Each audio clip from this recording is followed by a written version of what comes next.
There you were. That one cell. That cell that had every bit of your being. That cell that would eventually create you into being the human that you are today. What's amazing about that cell is that it did something unbelievably miraculous, is that the cell split, and then split again, and then split again, and continued to split. In just about 21 days, you had a beating heart. A heart that came from nothing. Yet, everything. Physically, it possessed everything. But it's just one cell. I think of it like taking a drop of water from the ocean. Every bit of the ocean's characteristic is living in that one drop. Just like our being, every bit of the universe is living within us. Sounds a little far out, but bear with me.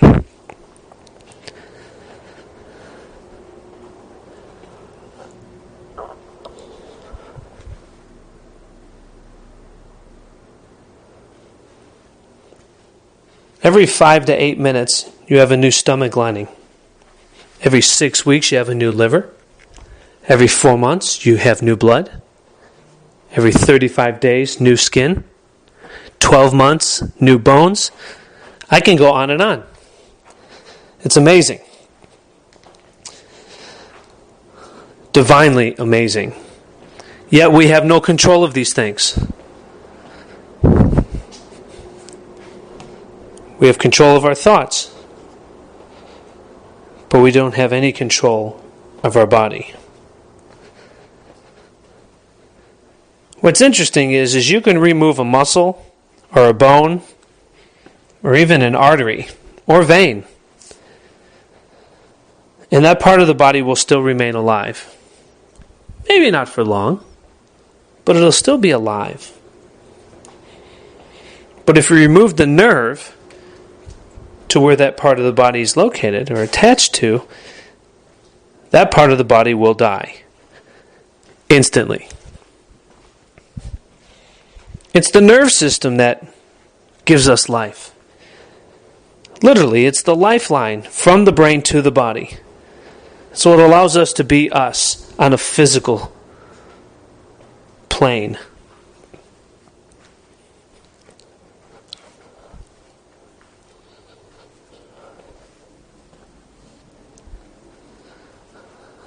You remember Christopher Reeve, Superman?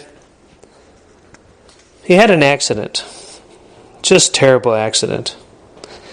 He was bucked off the horse, hit his head, and broke his neck.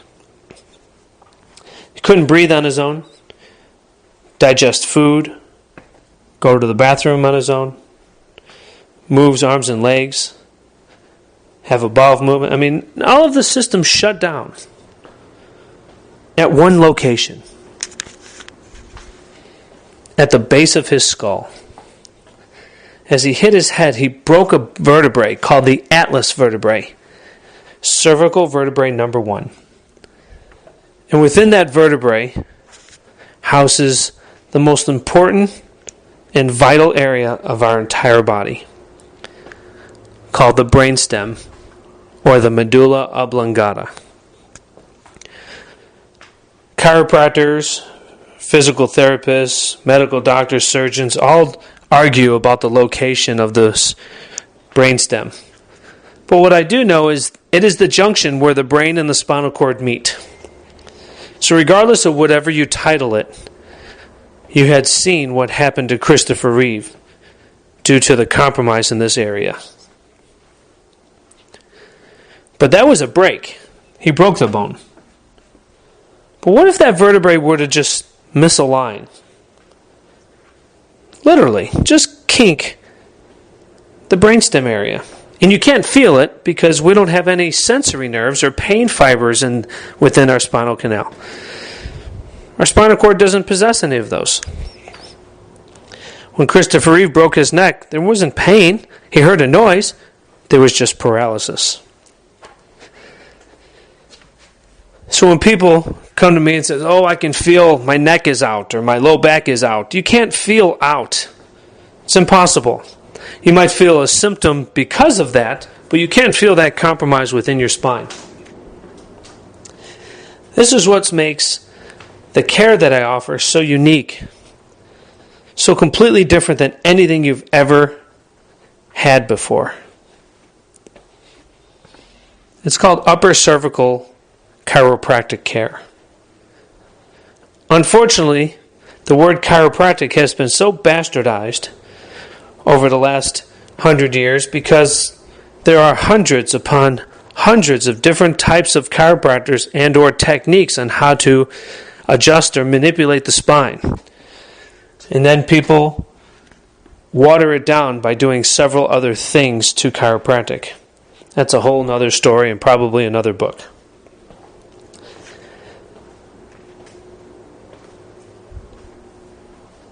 But when the nerve system is working the right way, then you should add things to your life, like working out or eating well, or praying, having great relationships, those kind of things. But the core fundamental, the core essence of who we are is predicated on how well our nerve system's working. It's the lifeline. Earlier in the book, I told a story about myself having irritable bowel due to having a neurologic compromise within my spine. I remember I was with my grandmother. I was in a park. I was 5 years old, and I was running across the park and getting ready to jump onto a merry-go-round. You know those little merry-go-rounds that the bigger kids grab and they spin around and the little kids go flying off the merry-go-round and then they attempt to jump back on and continue to do that.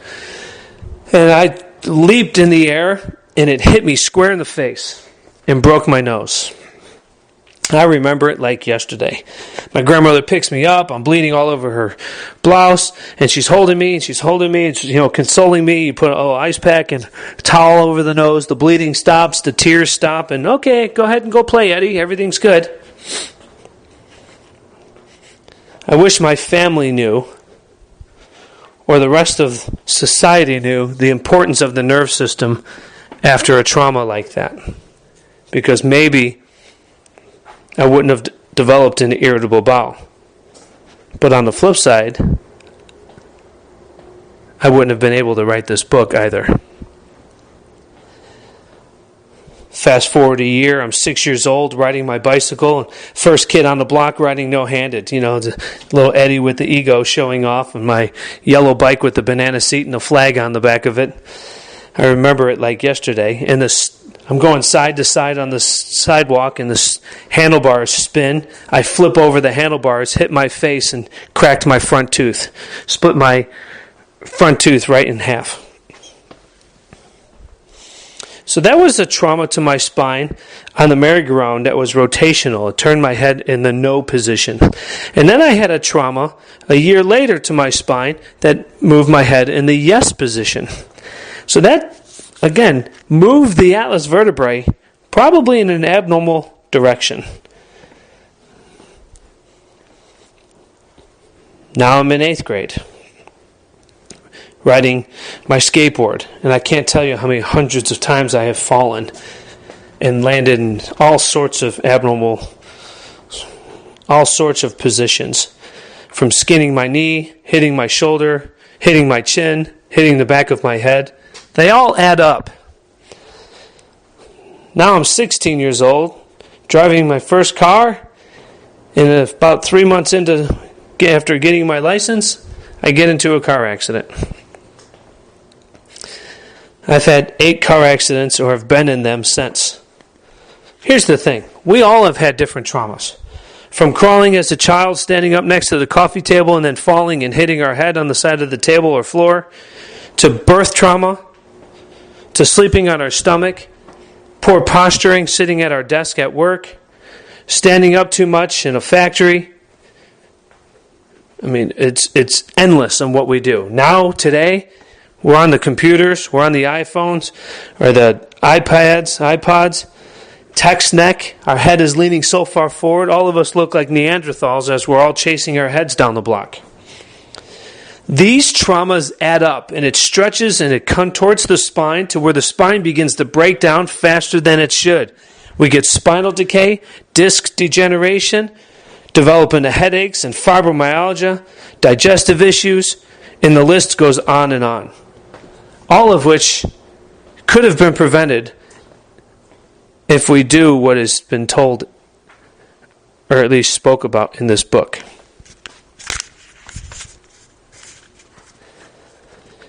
This neurological compromise at the base of the skull is called a subluxation.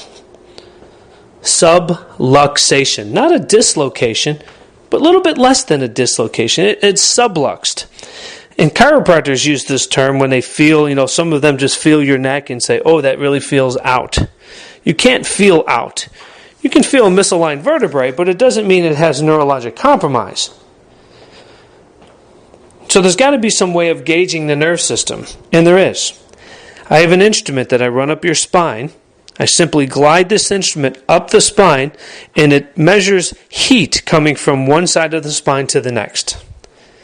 What I mean by that is if I split your spine in half, or your body in half, the temperature on one side versus the other should be relatively balanced.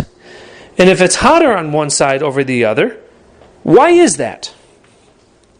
You ever give thought to why women get breast cancer, one breast, not both? Testicular cancer, when males have testicular prostate issues, why is it typically one testicle, not both? Gosh, my one hip hurts, or my one shoulder. Sickness or conditions are typically one-sided in the beginning. Why? Kidneys, one kidney. Lungs, typically one lung. And then it transfers over to the other, but always starts in one. Why that side? Why one? When the atlas vertebrae, the top vertebrae in your spine, misaligns, it misaligns in one direction. And it disrupts normal nerve function. And when it disrupts normal nerve function, the messages from the brain to the body are neurologic, but they're electrical. And when they're electrical, when you interfere with electricity, a byproduct is heat. Lightning comes out of the sky. When a lightning bolt comes out of the sky, it hits the tree or hits the ground, it creates a fire. Well, there isn't any fire in the lightning bolt, but there's electricity. When you interfere with electricity, or the flow of electricity, the byproduct is heat. The messages from the brain to the body travel at about 270 miles an hour.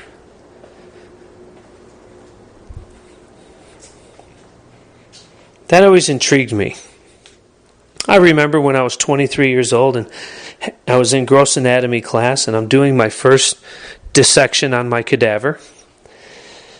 And I'm studying the heart and the lung and the liver, the entire body. All the skin is removed, the muscles are pulled away, and I'm studying the organs and out of the spine, the nerves, and tracing the nerves and the arteries and muscles. It's amazing how we were put together.